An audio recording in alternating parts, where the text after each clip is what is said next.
आज आपण wise and otherwise सुधा मूर्ती यांचं हे पुस्तक आहे. याचं लीना सोहनी यांनी केलेला अनुवाद आणि त्याच्यातील पहिली गोष्ट आहे सचोटी हृदयातून येते. 3 वर्षापूर्वीची गोष्ट. जून महिन्यातील एक प्रसन्न सकाळ होती. मी नेहमीसारखी कन्नड वर्तमानपत्र वाचत बसले होते. त्याच दिवशी SSCचा निकाल जाहीर झाला होता.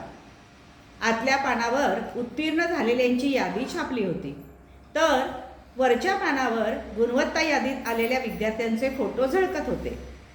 जवळजवळ अख्खं पानच त्यांनी व्यापलं होतं. गुणवत्ता यादीत आलेल्या विद्यार्थ्यांबद्दल मला नेहमीच अपार कौतुक वाटत आलेलं आहे. गुणवत्ता यादीत नाव येणं हे केवळ माणसाच्या बुद्धिमत्तेतच निदर्शक आहे असं नाही, तर विद्यार्थ्यानं हे यश मिळवण्यामागे त्याची किती अपार मेहनत आहे, किती दृढनिश्चय आणि प्रयत्नशीलता आहे हेही दिसून येते. मी स्वतः एका प्राध्यापकाच्या घरात वाढलेली आहे. माझी ही पार्श्वभूमी आणि माझा स्वतःचा अध्यापन क्षेत्रातला अनुभव या दोहोंमुळे माझी ही मनोभूमिका झालेली आहे. त्या दिवशी वर्तमानपत्रात आलेल्या त्या सगळ्या फोटोमधून एका मुलाच्या फोटोनं माझं लक्ष वेधून घेतलं. माझी नजर त्यावरून हटेना. तो तसा अशक्त नाजूक दिसत होता, पण त्याच्या डोळ्यात जी काही चमक होती ती मंत्रमुग्ध करणारी होती. त्या मुलाविषयी आणखी जाणून घ्यायची इच्छा मला झाली. त्याचं नाव होतं हनुमंतप्पा. त्याचा गुणवत्ता यादीत 8वा क्रमांक आला होता. त्याच्याविषयी एवढंच काय ते मला कळलं. आश्चर्याची गोष्ट म्हणजे दुसऱ्याच दिवशी परत एकदा त्याचा फोटो झळकला. या खेपेला त्याची मुलाखतही छापलेली होती. मी उत्सुकतेनं ती वाचली. तो एका हमालाचा मुलगा होता. तो एका खेड्यात राहत होता. त्याच्या वडिलांची मिळकत दिवसाला फक्त 40 रुपये होती. त्यामुळेच त्याला पुढे शिकणं शक्य नव्हतं असं त्यानं मुलाखतीत म्हटलं होतं. हनुमंतप्पा 5 मुलांमधला सर्वात मोठा. घरात मिळवते फक्त वडील. ते लोक आदिवासी जमातीचे होते. या इतक्या हुशार मुलाविषयी हे ऐकून मला वाईट वाटलं.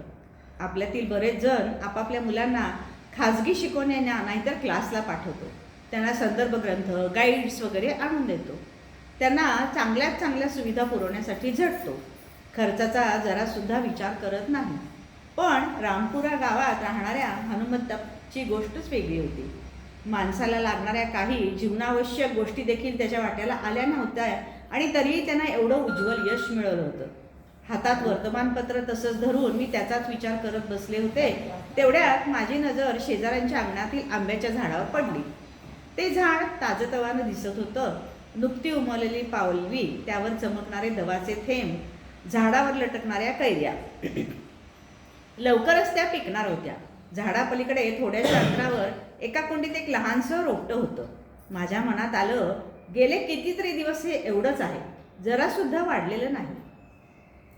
ती सकाळची शांत वेळ होती. हवा गार आणि स्वच्छ होती. माझे विचार जणू मोकाट सुटले होते. एवढ्यात घरात प्रेशर कुकरची शिट्टी मोठ्यांदा वाजली आणि त्या शांततेचा भंग झाला. मी भानावर आले. अर्धा तास लोटला होता. वर्तमानपत्रातील त्या मुलाखतीत हनुमंत पत्ता दिलेला होता. आता मात्र जास्त वेळ न दवडता मी लगोलग एक पोस्टकार्ड घेऊन त्याला एक पत्र लिहून टाकलं.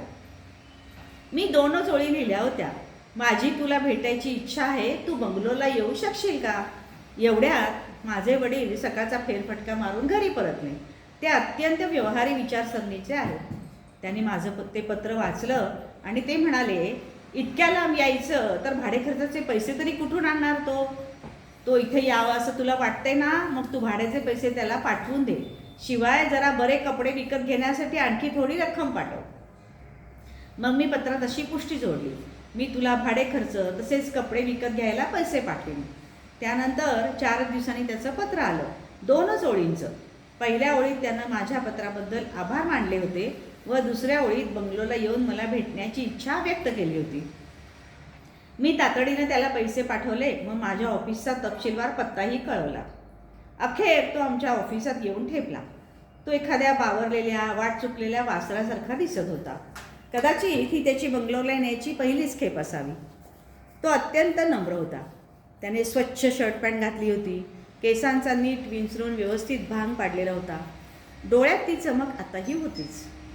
मी लगेचच मुद्द्याचंच बोलले, तू मिळवलेल्या शैक्षणिक यशामुळे आम्हाला फार आनंद झाला आहे. तुला पुढे काही शिकायची इच्छा आहे का? तुझ्या शिक्षणाचा खर्च आम्ही करायला तयार आहोत. तुला पाहिजे तो अभ्यासक्रम निवड, अगदी कुठलाही. तो गप्पच राहिला. माझे एक वरिष्ठ सहकारी शेजारी उभे होते. ते हसून मला म्हणाले, बिट्स आणि बाईट्सच्या म्हणजे संगणकाच्या वेगानं जाऊ नको अशी. तू जे काही सुचवते आहेस ते त्याला नीट पचनी पडू दे आणि त्यावर विचार करून आज संध्याकाळपर्यंत त्यानं आपल्याला सांगितलं तरी चालेल. अखेर हनुमंतप्पा जेव्हा घरी जायला निघाला तेव्हा त्यानं हळूवजात पण ठामपणे सांगितलं, मॅडम, बेल्लारीच्या टीचर्स ट्रेनिंग कॉलेजात जाऊन पुढील अभ्यासक्रम करायचा माझा विचार आहे. आमच्या गावाच्या सर्वात जवळचं कॉलेज तेच आहे. मी ते लगेच मान्य केलं, पण त्याच्या मनात खरोखर याहून वेगळा दुसरा कुठला अभ्यासक्रम आहे का ते पाहण्यासाठी त्याच्याशी आणखी थोडा वेळ बोलले. त्याने अगदी दुसरा कोणताही अभ्यासक्रम निवडला तरी त्याची फी भरायला आम्ही तयार आहोत ही गोष्ट त्याला पुरेशी स्पष्ट करून सांगितली. पण त्याचा निर्धार पक्का होता. आपल्याला पुढे काय करायचं आहे हे त्याचं ठरलेलं होतं. मग मी तुला दर महिन्याला किती पैसे पाठवू? त्या कॉलेजला वसतिगृहाची सुविधा आहे का? मी विचारलं. त्यावर सर्व काही माहिती काढून तपशीलवार कळवतो असं त्यानं सांगितलं. 2 दिवसानंतर परत एकदा आपल्या वळणदार हस्ताक्षरात त्यानं कळवलं. त्याला महिन्याला साधारणपणे 300 रुपये लागणार होते. तेथे एक खोली भाड्यानं घेऊन आपल्या आणखी एका मित्राच्या सोबतीनं राहण्याचा त्याचा बेत होता. एकूण खर्च कमी यावा म्हणून ते दोघे घरीच स्वयंपाक करणार होते. मी लगेच 6 महिन्यांच्या हिशोबाने 1800 रुपये त्याला पाठवून दिले. माझा ड्राफ्ट पोचताच त्याने ताबडतोब पत्राने त्याची पोच दिली आणि आभारही मानले. असेच दिवस गेले. एक दिवस अचानक आठवण झाली, हनुमंतप्पा पुढच्या 6 महिन्यांचे पैसे पाठवायचे होते. मी पुन्हा एकदा त्याला 1800 रुपयाचा ड्राफ्ट पाठवून दिला. त्याचीही पोच देणारे पत्र उलट टपाली आले. आश्चर्याची गोष्ट अशी की पत्रासोबत त्याने पाकिटातून काही पैसेही पाठवले होते. मॅडम, त्याने लिहिले होते, तुम्ही पुढच्या 6 महिन्यांचे पैसे मला पाठवून दिले. हा तुमचा चांगुलपणा, पण गेले 2 महिने मी बेल्लारीत नव्हतो.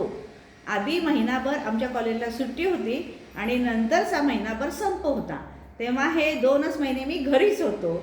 या काळात माझा खर्च 300 रुपयाहून कितीतरी कमी झाला.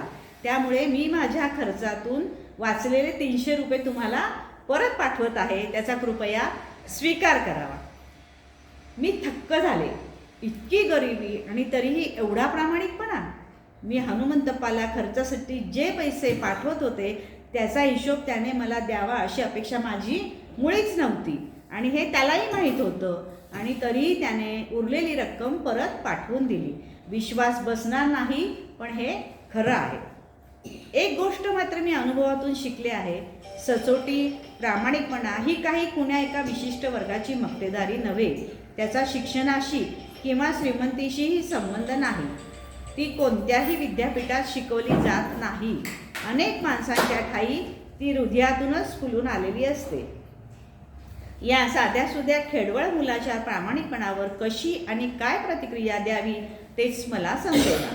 ईश्वराने या हनुमंतप्पावर आणि त्याच्या कुटुंबियांवर आपलं कृपाछत्र नेहमी ठेवावं अशी मी मनोमन प्रार्थना केली.